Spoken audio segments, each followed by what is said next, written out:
Hey guys, welcome back to my channel. Today we're going to be making parts for the 8-bit guy.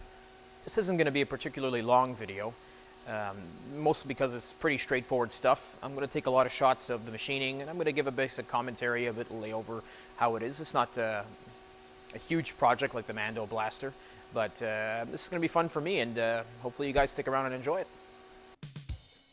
The first step in this process is we're going to go ahead and face the part off.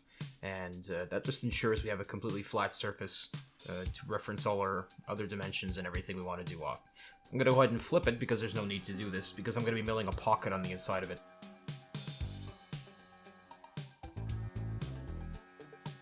The pocket serves as a means to thin out the material whilst not losing any rigidity in the vise.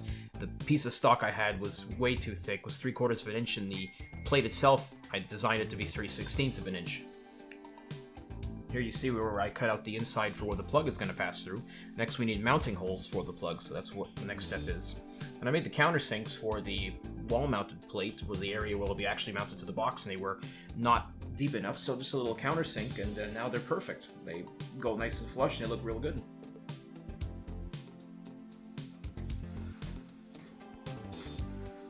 So the next step would be pretty much just to cut this plate out of the piece. We're using a small little tool here to do that.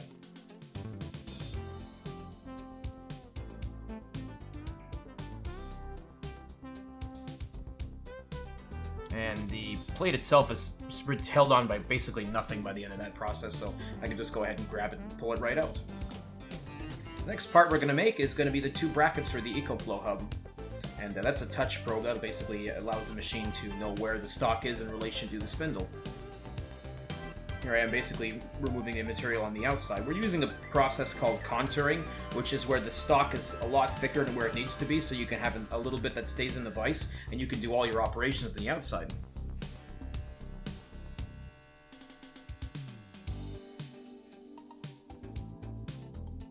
And here's before we do the nice little decorative radiuses I added. And here's after we rounded off all the corners, made everything look nice, and chamfered all the edges with the tool. And this is the software I use. I just figured I'd throw this in so you guys can see sort of the interface that I'm using to simulate, to make sure that what I'm going to get is what I want and I don't smash the tool into the part.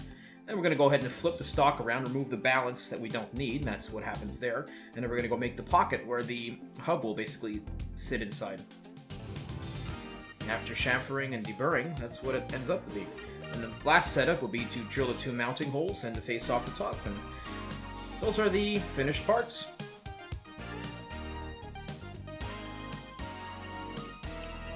Anyways, this has been a really, really brief video. I really hope you guys enjoyed it.